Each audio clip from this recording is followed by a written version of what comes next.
Suurin osa koskivesistä pysyy sulina läpi talven.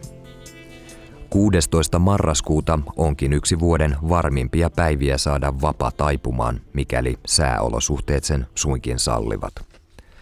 Marraskuussa taimenen syysrauhoituksen päätyttyä alkaa koskikalastuksessa jatkoaika.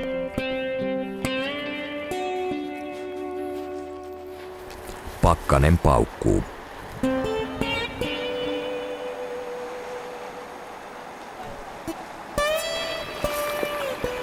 Oho!